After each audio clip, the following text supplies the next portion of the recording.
દરેક ગામમાંથી ભક્તો પધાર્યા છે, દરેકને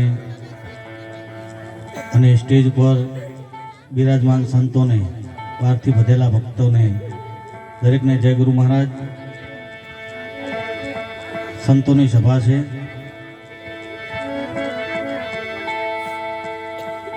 ભજન એક એવી વસ્તુ છે કે જેમાંથી કંઈક લઈને જવું પડે. આપણામાં કંઈક દુર્ગુણ હોય, એ દુર્ગુણ આજ બેઠા છો તો ઉજાગરો કરવા માટે નથી બેઠા. આપણે આજ જાગરણની રાત કરવા માટે બેઠા છીએ. અડધી રાતે પથરીનો દુખાવો ઉપડે અને એ નિમિત્તે જાગવું પડે, નથી જાગવું પડે, એનો ઉજાગરો કહેવાય. પણ આજ આપણે એક રામના નામ પર એક સારી સભામાં બેઠા છીએ. જાગરણની રાત કહેવાય એટલે એક સરસ મજાનો જયકારો કરી લ્યો. બોલીએ શ્રી રામચંદ્ર ભગવાન કી જય, સદગુરુદેવ કી જય, કુળદેવી માત કી જય. ઓમ નમો પાર્વતી પતે હર હર મહાદેવ.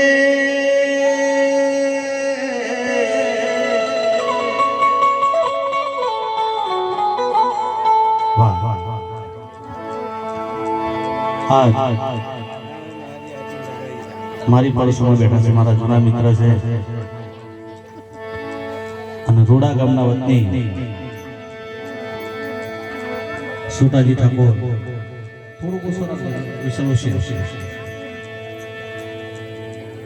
અમારે કેશાભા બેઠા છે. કેશાભા મને કદાચ નહીં ઓળખતા, પણ તુલસીભાઈએ ઓળખાણ પડાવી છે.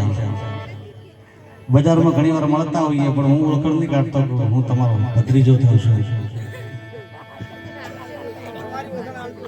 ના, મારી ઓળખાણ મારી જાતે નહીં હાલવાની, પણ આજ આવવી પડશે. હું ભાઈઓ ભેગો બેઠો છું આજે, એટલે એમને ખબર પડશે કે અહીંનું એક કુટુંબ ખારી વાવડીમાં રહે છે, સકારી કુટુંબ. અને તમારો એક નાનકડો દીકરો અહીં તમારી સામે છે કે અંજલિ આપતા હૈયું તૂટે છે, શ્રદ્ધાંજલિ આપતા શબ્દો ખૂટે છે. અંજલિ આપતા હૈયું તૂટે છે, શ્રદ્ધાંજલિ આપતા શબ્દો ખૂટે છે.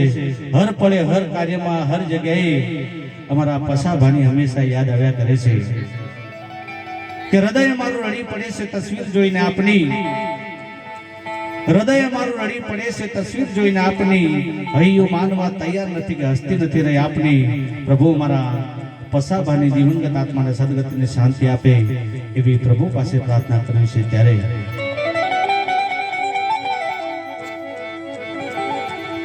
આમ ભજન સંતવાણીનો કાર્યક્રમ છે, પણ હું તો એમ કહેવા માંગુ છું કે જે આ પહેલી હરોળમાં બેઠા છે ને, એમને એવું પીરસવું જોઈએ. બધા માટે વાત છે. અમે ભક્તો બધા આવી ગયા પાછા હંમેશા બેઠા, એ પહેલી હરોળના જ કહેવાય. જેને આવડે છે તમને 5 મિનિટ તમને મોકો આપે છે ને, તો કંઈક એવું સારું બોલીને જાઓ જેથી કરીને કંઈક અવગુણ હોય ને એ એમનામાંથી છૂટો પડે અને ગુણ લાગવું પડે એવું કંઈક કરીને જવું પડે. એટલે અહીંયા બેઠા છીએ ત્યારે એક પ્રસંગના અનુરૂપ એથી શરૂઆત કરીએ.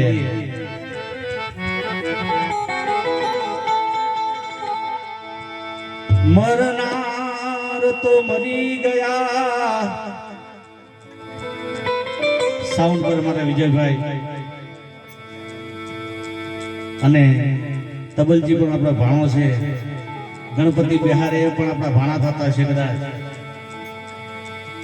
અમારા રમેશજીને ખબર નહીં હોય કે આ દશરથભાઈ છે, કારણ કે આજે ભગવા ભીખમાં છે એટલે મેં ઓળખાણ હમણાં પડે કે આ કોણ છે, અમને નથી ઓળખ્યા. તમે ઓળખો છો, આકાશના પપ્પા છે.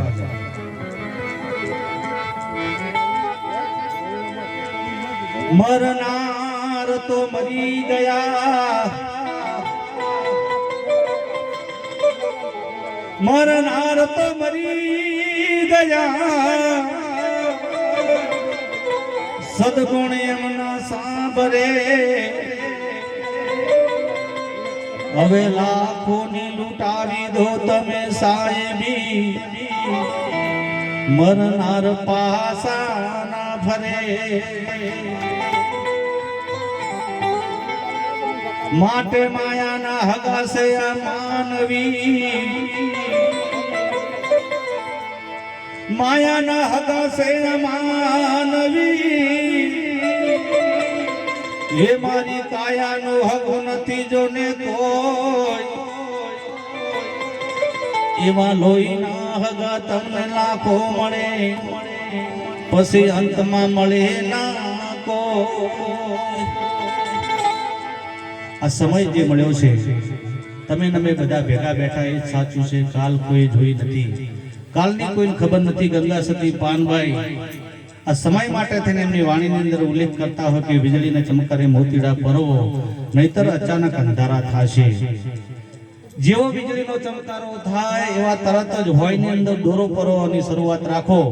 એટલો જ સમય ગણાયો છે. આપણી જાતે હો વરણના ગણતા હોય તો હવે ભૂલી જવાનું, કારણ કે આપણી જોડે એટલો સમય છે નહીં. પેલા 100 વર્ષે હગી કરતા 1000 વર્ષે પરણાવતા એવું ચોક તમે ભજનમાં હોભળતા હશો.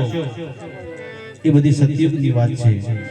પણ હાલનો સમય છે ને, એ સમયને ઓળખવા માટે સંતો ઘણું બધું કહી જશે કે ન જાણે જાનકી નાથે સવારે શું થવાનું છે, કાલની કોઈ ખબર નથી. ત્યારે એ કોણ જાણી શકે કાળને રે, હવાર કાલ કેવું થાશે.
મોટા મોટા બંગલા, ગાડી વાડી બધું મિલી નિકટાળો જતું રહેવાનું છે. પણ અભિમન્યુની વાત તો છે પણ ખબર પડતી નથી. સમયને એવો ગણાવ્યો છે કે વીજળીના ચમકારે મોતીડા પરોવો. જેવો જપતારો થાય એવો જ સમય ગણાવ્યો છે, પણ એમથી જો સમય આપણે માનવાની તૈયારી રાખવાની નથી. અત્યારે 100 વર્ષના નહીં થવાના પતાનું નક્કી નથી. ખુરશીમાં બેઠા બેઠા બીડી પીતા હોય, બીડી ચાલુ રહી જાય, ભાઈ ઓલો રહી જાય, કોઈ નક્કી નથી. ત્યારે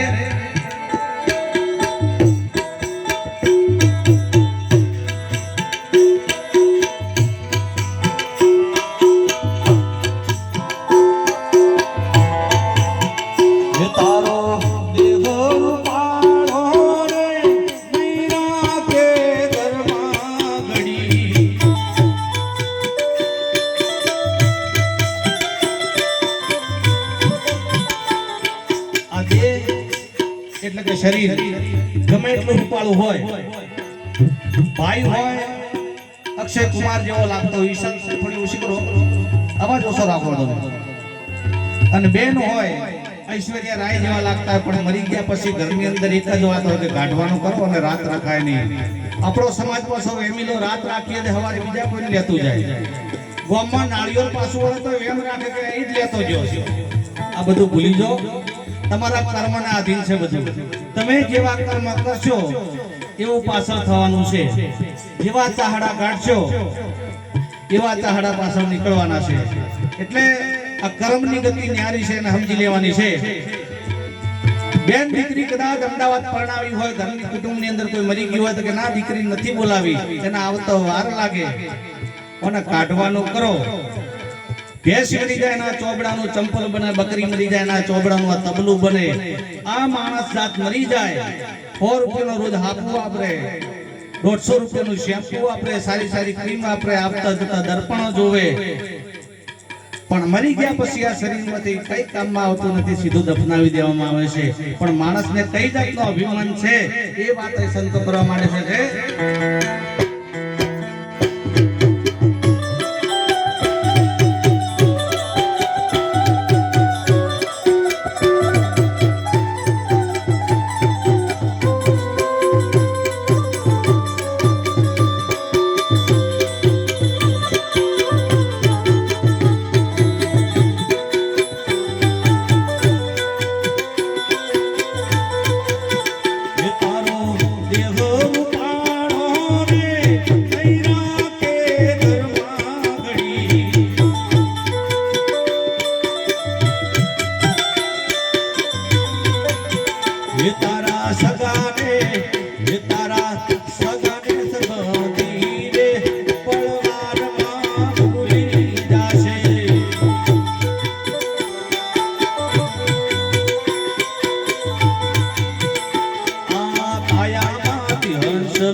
ભજન છે, એક માવતરનું ભજન ચાલે છે.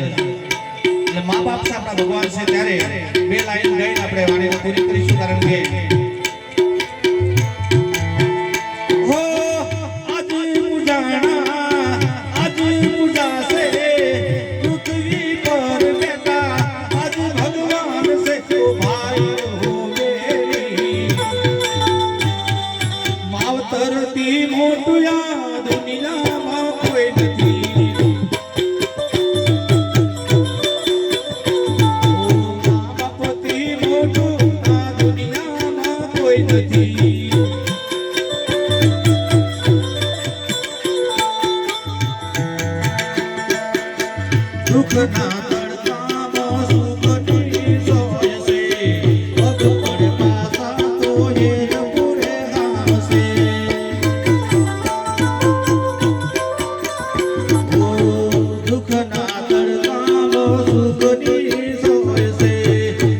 પડે પાસા તો એ જ પૂરે આવશે.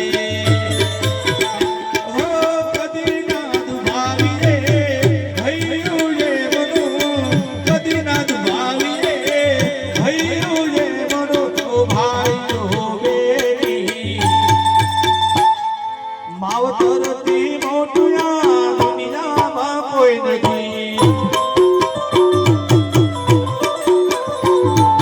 મા બાપથી મોટું આ દુનિયામાં કોઈ નથી. મળે આશીષ જેને વેડો જેનો પારસે, ઘરમાં બેઠેલા તમારા ભગવાન છે.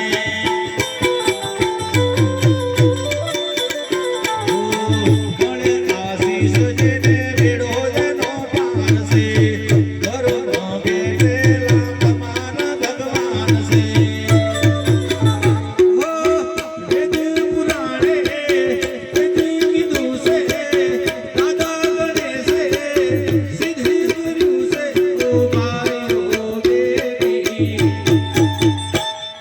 માવતરથી મોટું આ દુનિયામાં કોઈ નથી.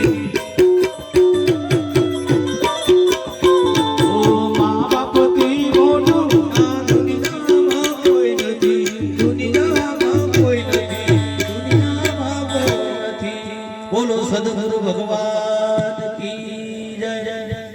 દરેક સદગુરુ મહારાજ ભક્તોનો વારો મટી જાય, બધાનો વારા ફરતી વારો આવી જાય અને પછી જે ગાવું છે ને બધા હા ફરમાઈશો ઘણી હોય પણ આપણે બધું પાછળથી કરીશું. દરેકનો વારો આવી જાય. સદગુરુ મહારાજ કી